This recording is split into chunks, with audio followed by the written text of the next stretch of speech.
আল্লাহ পাকের সবচেয়ে সুন্দর সৃষ্টি হচ্ছে মেয়েরা, এবং তারা খুব নরম হয়, নরম, প্রজাপতি ধরার মতো। প্রজাপতিকে ধাপ করে ধরতে পারবেন না আপনি, শক্ত করে ধরতে গেলে প্রজাপতি নষ্ট হয়ে যাবে, মরে যাবে। প্রজাপতিকে কোমলভাবে ধরতে হবে, ঠিক মেয়েদের সামনেও আপনার কোমল থাকতে হবে। বেশি হার্ড হতে যাবেন, শেষ। আমি আপনার গার্লফ্রেন্ডের সামনে কোমল হতে বলি নাই, আপনার ওয়াইফের সামনে হতে বলেছি। কোমল থাকলে আপনি জিতে যাবেন। দেখবেন দুনিয়ার চিল্লা ফাল্লা করছে আপনার বাসায়, আপনি চুপচাপ আছেন পাহাড়ের মতো, কোমল আছেন। 5 মিনিট পর দেখবেন নিজেই ঠান্ডা হয়ে এসে বলছে আচ্ছা সরি, ভুল হয়ে গেছে। আর যদি আপনি চিল্লা ফাল্লার কাউন্টার দিতে যান, তাহলে দেখবেন সুটকেস গোছানো শেষ, বাবার বাড়ি চলে গেছে। ডিল করা খুব ডিফিকাল্ট। এখানে আপনাকে খুবই সবরের পরিচয় দিতে হবে। আল্লাহ পাক বোঝার তৌফিক দান করুন। আর আমরা মা বোনদেরকে রিকোয়েস্ট করব, 4টা মূলনীতি মেনে কাপড় চোপড় পরবেন। আপনার কাপড়টা এমন হবে না যেই কাপড়টা পরলেও অঙ্গ প্রত্যঙ্গ দেখা যায়, বোঝা যায়, এমন হবে না। কাপড়টা এমন হবে না এত টাইট ফিটিং যে আপনার অঙ্গের উঁচু নিচু অবয়ব বোঝা যায়, এমন হবে না। কাপড়টা এমন হবে না যেটা অমুসলিমদের পোশাক, আর কাপড়টা এমন হবে না যেটা পুরুষদের পোশাক। এই মূলনীতিগুলো মেনটেন করে কাপড় পরবেন ইনশাআল্লাহ। এছাড়াও মেয়েদের কথায় পর্দা আছে, চলনে পর্দা আছে, ওঠা বসায় পর্দা আছে। নামাজ পড়ার সময় তাদেরকে কিছুটা শালীনভাবে নামাজ পড়তে হয়, তাদের চোখের দৃষ্টির মধ্যে পর্দা আছে। এগুলো কে শিখাবে এখনকার মেয়েদেরকে? সবসময় বিজি দেখবেন নতুন কোন সিরিয়াল আসছে, নতুন কোন ফ্যাশন আসছে, নতুন কোন পার্লারে কি আসছে, কোন কাটিং আসছে, কোন নায়িকা আসলো। ওই যে বাংলাদেশে কোন এক নায়িকা আসছে, তাই নিয়ে মিডিয়াতে এমন তোলপাড়, মনে কি নাকি একটা অবস্থা। আল্লাহর কাছে তোমার কি মূল্য আছে হে? আল্লাহর কাছে তোমাদের কি মূল্য আছে? তোমরা কি 5 ওয়াক্ত নামাজ পড়ো? তোমরা কি পর্দা করো? তোমাদের মধ্যে হায়াবোধ কিছু আছে? তোমরা মানুষকে ভালো কিছু শেখাও, সমাজকে ভালো কিছু দাও, শালীন কিছু দাও। আল্লাহর কাছে তোমাদের কি মূল্য আছে? নবী সাল্লাল্লাহু আলাইহি ওয়াসাল্লাম তো জাহান্নাম দেখে সেই কথাটাই বলেছেন, আমি জাহান্নাম দেখে আসলাম, সেখানে বেশিরভাগ অধিবাসী হচ্ছে মেয়ে, নারী। কি কারণ? তারা এমন কাপড় চোপড় পরে বাইরে ঘুরতো যেই কাপড় পরেও তারা নগ্ন থাকতো। আমি কি ব্যাখ্যা করতে হবে? আপনি দেখতে পারেন না? এবং তারা স্বামীর সাথে কুফরি করত। সারা জীবন স্বামী যদি তাদের ভরণ পোষণ দেয়, ভালোবাসে, মহব্বত করে, তাদের জন্য জীবনটা ক্ষয় করে ফেলে, এক পর্যায়ে গিয়ে বলবে সারাটা জীবন তোমার কাছে কিছুই পাইলাম না। বাস্তব। এগুলোর কারণে মেয়েরা বেশি বেশি জাহান্নামে যাবে, এবং তারা মানুষ মারা গেলে মাতম করে, বুক পিঠ চাপড়ায়, এই কারণে যাবে, এবং তর্ক লাগলে অভিশাপ দেয় বেশি, এই কারণে যাবে। আল্লাহ পাক আমাদের মা বোনদেরকে হেফাজত করুন। তবে একটা হাদিস আছে সুসংবাদের। নবী সাল্লাল্লাহু আলাইহি ওয়াসাল্লাম বলেছেন, একজন নারী যদি 4টা কাজ করতে পারেন, জান্নাতের যে কোনো দরজা দিয়ে ইচ্ছা প্রবেশ করতে পারবেন। 1 নাম্বার 5 ওয়াক্ত নামাজ, 2 নাম্বার রমজান মাসে সওম, 3 নাম্বার আপনার লজ্জাস্থানের হেফাজত অর্থাৎ খাস পর্দা, এবং 4 নাম্বার আপনার স্বামীর আনুগত্য। ফ্যামিনিস্ট আকীদার মেয়ে হলে আনুগত্যকে দাসত্ব মনে করে, স্বামীর আনুগত্যকে তারা দাসত্ব মনে করে। স্বামী কে? স্বামীর সম্মান বোঝেন আপনি? স্বামী কে? যার ব্যাপারে নবী সাল্লাল্লাহু আলাইহি ওয়াসাল্লাম বলেছেন, আমি যদি আল্লাহ ছাড়া অন্য কাউকে সেজদা করতে বলতাম, তাহলে মেয়েদেরকে বলতাম তারা যেন স্বামীদেরকে সেজদা করে। আপনাকে আমি কিভাবে বুঝাবো স্বামী কে, স্বামীর মর্যাদা কোথায়? এগুলো কি ইসলাম মেয়েদেরকে ডমিনেট করছে এগুলো দিয়ে? কেন? এই স্বামী আপনার জন্য সারাটা জীবন ক্ষয় করে ফেলে। একটা চোর পর্যন্ত, একটা চোর, একটা করাপ্টেড মানুষ, দুর্নীতিগ্রস্ত মানুষ, সে চুরি করে, দুর্নীতি করে এনে বাচ্চাকে খাওয়ায়। একটা ধর্ষক পর্যন্ত ওর মেয়েকে আদর করে। পুরুষ মানুষ কি জিনিস কেমন করে বুঝবেন? সারাটা জীবন ক্ষয় করে ফেলায়। যদি আপনি তার আনুগত্য করেন, তার সামনে সুন্দর মতো থাকেন, তার কথার সাথে তর্ক না করেন, ভালোবাসা দিয়ে থাকেন, আপনার জন্য সে জীবন দিতে প্রস্তুত থাকবে। এরকম পুরুষ মানুষ। আপনাদেরকে কেউ চোখ তুলে তাকালে চোখ তুলে ফেলাবে, এরকম পুরুষ মানুষ। আর এখন তো পরিস্থিতি ডিফারেন্ট। বাসায় পুরুষ বাইরের ছেলের সাথে ফোনে প্রেম হয়ে গেছে, পালায় চলে গেছে, বিয়ে করে ফেলছে। দেখবেন বাসায় স্ত্রী আছে, বাইরের মেয়ের সাথে প্রেম করে বিয়ে করা শেষ। বিয়ে করলে সমস্যা নাই, ব্যভিচার করে ফেলছে, বিয়ে সে করতেই পারে। সে যদি সমতা রক্ষা করতে পারে, সেটা তার ডিফারেন্ট ইস্যু, এটা অন্য ইস্যু। তো স্বামীর আনুগত্য আপনাকে কিভাবে বুঝাবো? এটা দাসত্ব নয়। নবী সাল্লাল্লাহু আলাইহি ওয়াসাল্লাম বলেছেন, কোনো স্বামী যদি কোনো স্ত্রীকে চায়, তার প্রয়োজনের জন্য চায়, মহব্বতের জন্য, স্ত্রী যদি চুলায় রান্না করতে থাকে, ওই রান্না ফেলে দিয়ে তাকে আসতে হবে। হাদিস। রাতের বেলা স্বামী স্ত্রী শুয়েছে, স্বামীর চাহিদা আছে, স্ত্রীর কোনো সমস্যা নাই, স্ত্রী ফিট, ইচ্ছা করেই অহেতুক স্বামীকে বলল আমি রাজি না, উল্টা পাশে মুখ করে ঘুমিয়ে গেল। আল্লাহর নবী বলছেন, সারা রাত আল্লাহর পক্ষ থেকে একজন ফেরেশতা আসবে, এসে এই নারীকে অভিশাপ দিতে থাকবে। এখন এগুলো হাদিস শুনলে বলবে যে ইসলাম তো মেয়েদেরকে ছোট করছে। একজন মেয়ে তার, একজন স্বামীর কথা বলছে, স্বামী তার মেয়ে, তার স্ত্রী, তার মা, তার বোন, সবাইকে তার মিরাসের হক দিতে হয়। একজন মেয়ে তার বাবার সম্পত্তি পায়, কোনো কোনো ক্ষেত্রে তার ভাইয়ের সম্পত্তি পায়, তার স্বামীটা তো পাই, তার ছেলেরটাও পায়, নানি হলেও সম্পত্তির হক আছে।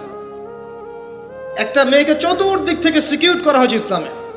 তারপরেও কিছু ফ্যামিনিস্টের কারণে এরা বলবে যে মেয়েদেরকে ইসলাম ছোট করছে। হ্যাঁ, মেয়েদেরকে ইসলাম কেন ছোট করছে? কারণ পর্দা করে যে বাইরে বেরোতে বলেছে, ঢ্যাং ঢ্যাং করে নগ্ন হয়ে বেরোতে নিষেধ করেছে, এই কারণে। যদি বলে যে হ্যাঁ ইসলাম আপনাদেরকে ফ্রি মিক্সিং এর স্বাধীনতা দিচ্ছে, আপনারা সবাই ফ্রি মিক্সিং করেন, গেঞ্জি পরেন, টি শার্ট পরেন, স্যান্ডো গেঞ্জি পরে বাইরে ঘুরে বেড়ান, টাইট ফিটিং প্যান্ট পরে বাইরে ঘুরে বেড়ান, সব জায়গায় আপনারা ফ্রি মিক্সিং করেন, পর্ন দেখেন, জেনা করেন, মদ খান, ইসলাম খুব ভালো। তখন তোমাদের জন্য তো ইসলাম নয়, তোমরা জাহান্নামে যাও, আল্লাহর কি আসে যায়? ইসলাম তোমাদের জন্য নয়, তোমরা জাহান্নামে গিয়ে মরো, ইসলামের কিচ্ছু যায় আসে না। আল্লাহর ওয়াস্তে পারিবারিক আদর্শের দিকে ফোকাস করেন প্রিয় ভাই। নিজে জাহান্নামের আগুন থেকে বাঁচান, পরিবার বর্গকে বাঁচান, পরিবার বর্গকে বাঁচান। পরিবার আরেকটা পার্ট হচ্ছে আপনার পিতামাতা। পিতামাতার সাথে খারাপ আচরণ করতে যায় না আল্লাহর ওয়াস্তে।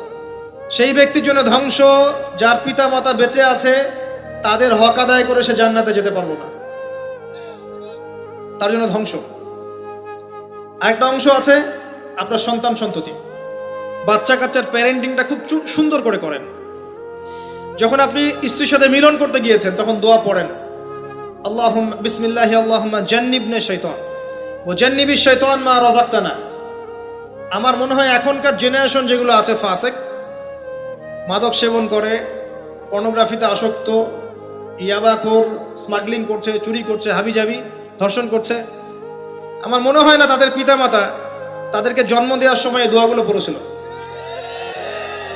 কারণ পিতামাতা এই দোয়া পড়লে ওই সন্তানকে শয়তান স্পর্শ করতে পারে না। সন্তান হবে, সন্তান ছেলে হোক মেয়ে হোক, আপনার এটা নিয়ে মন খারাপ করার কিছু নাই। একজন কন্যা সন্তানকে লালন পালন করে সৎ পাত্রে পাত্রস্থ করলে এই মেয়ে পরকালে আপনার জন্য জাহান্নামের আগুন থেকে ঢাল হয়ে যাবে। যার কাছে দুইজন মেয়ে আছে, দুইটা মেয়েকে সে ভালো করে মানুষ করেছে, নবী সাল্লাল্লাহু আলাইহি ওয়াসাল্লাম বলছেন সে জান্নাতে আমার সাথে এমন করে থাকবে, এইভাবে।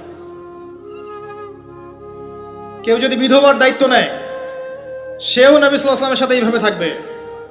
এতিমের দায়িত্ব নেয়, এইভাবে থাকবে।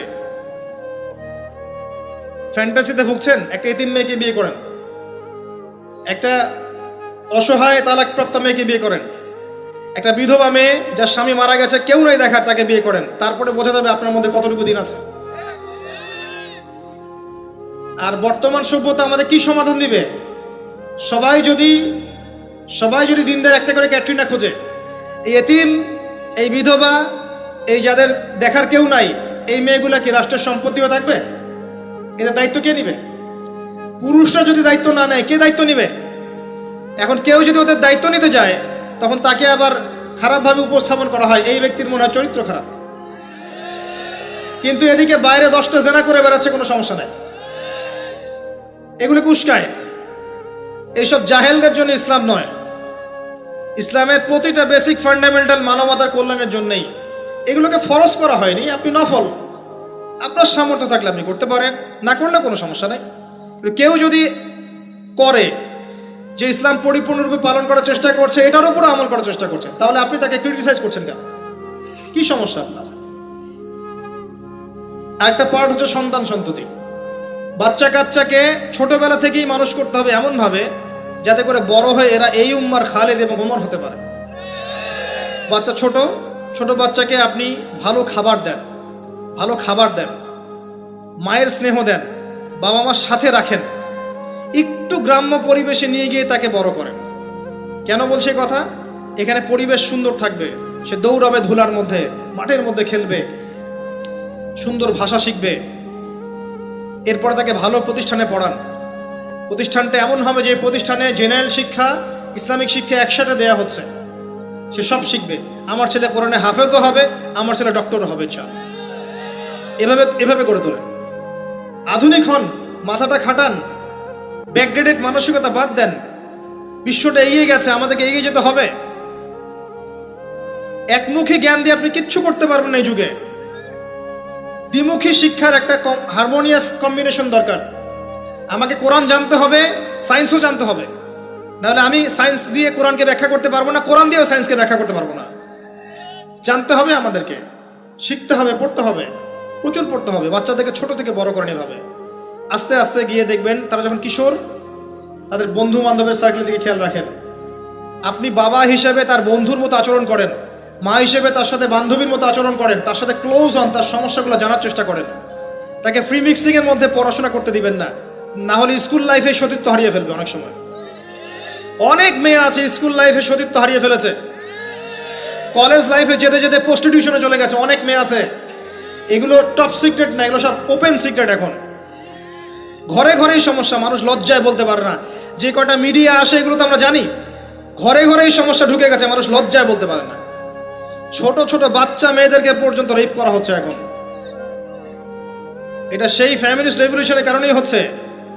যত বেশি জেনাকে উস্কে দেওয়া হবে তত বেশি ধর্ষণ বাড়বে। ধর্ষণ বাড়তে বাড়তে এক পর্যায়ে বাচ্চাদেরকে ধর্ষণ করা বাড়বে। এরপরে কি হবে জানেন?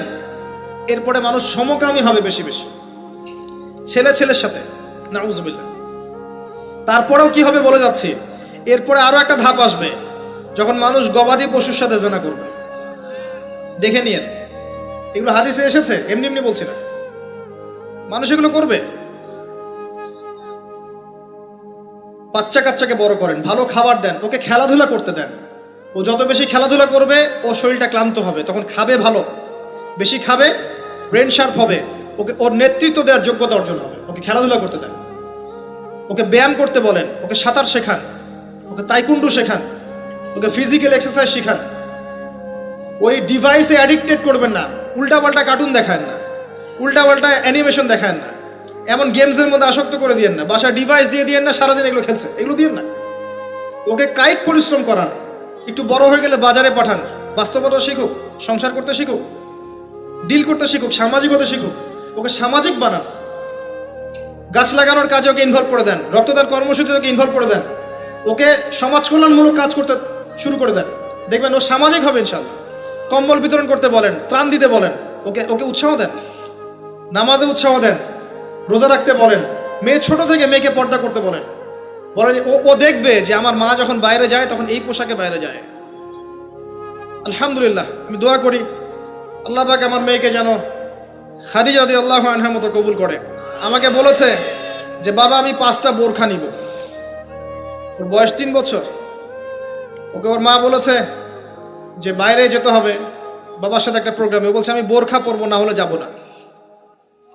আমি অবাক হয়ে গেলাম যে আমি কিন্তু ওকে বলিনি বোরখা পরো, মানে আপনাকে পরিবেশ বলে দিবে। একটা পরিবেশ, একটা সুস্থ পরিবেশে আপনি যদি আপনার বাচ্চাকে বড় করেন, আপনার বাচ্চা দেখবেন সুস্থ হয়ে বিকশিত হবে ইনশাআল্লাহ।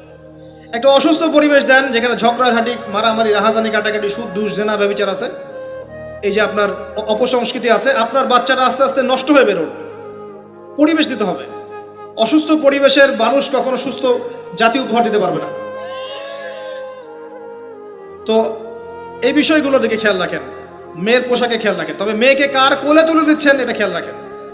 এই যুগটা খুব কঠিন যুগ, কাছের মানুষদেরকে দ্বারা মেয়েরা ধর্ষিত হচ্ছে, খুব খেয়াল রাখেন। বাসায় কাজিনের এত থ্রু অ্যালাউ করেন না, কাজিন সম্পর্ক থ্রু করেন না, অ্যালাউ করেন না। আপনার মেয়েকে মেয়েদের ব্যাচ একটা পুরুষ টিচার পড়াচ্ছে, ওই ব্যাচে আপনি মেয়েকে পড়তে দিয়েন না। একটা কোচিং এর ভাইয়া বাসায় এসে আপনার মেয়েকে প্রাইভেট পড়াবে গোপন কক্ষে, এগুলো করতে দিয়েন না। পরে আপনার মেয়ের ইজ্জত চলে গেলে আপনি হামাও করবেন। তখন আপনি অ্যাক্সেস করে দিচ্ছেন, জেনার সুযোগ দিচ্ছেন। শয়তান শয়তান উস্কে দিবে, শয়তান তো চাচ্ছেই জেনা করাতে। মেয়েদেরকে মেয়েদের পরিবেশে পড়ান, ছেলেদেরকে ছেলেদের পরিবেশে পড়ান। ওরা বড় হোক, ম্যাচিউর্ড হোক, যখনই বিয়ের বয়স হয়ে যাবে দ্রুত বিয়ে দিয়ে দেন। বিয়ের পর এরা পড়াশোনা করুক। বিয়ের পর পড়াশোনা করে অনেকে বড় আলেম হয়েছে, অনেকে বড় জাতির নেতাও হয়েছে। আমাদের জাতির পিতার ইতিহাস দেখেন, কত বছর বয়সে তিনি বিয়ে করেছিলেন। ইতিহাস দেখেন, একজন প্রেমময়ী নারী যদি পাশে থাকে, একজন ব্যক্তি বিশ্ব জয় করতে পারে। এই যে প্রমাণ দেখিয়ে দিয়েছে, করেন নাই? এরকম আগেকার মানুষদেরকে দেখবেন, ম্যাচিউরড হয়ে গিয়েছেন, বিয়ে করেছেন, এরপরে স্ত্রী পাশে ছিল, বিশ্বকে ডিল করেছে, নেতৃত্ব দিয়েছে। এই বিষয়গুলোতে খেয়াল রাখেন। পরিবারে হারাম ঢুকতে দিয়েন না। পরিবারটাকে ইসলামিক মূল্যবোধে গড়ে তোলেন। কু আনফুসাকুম ওয়া আহলিকুম নারা, এই হাদিসের উপর আমল করেন। আল্লাহ পাক তৌফিক দান করুন, আমিন।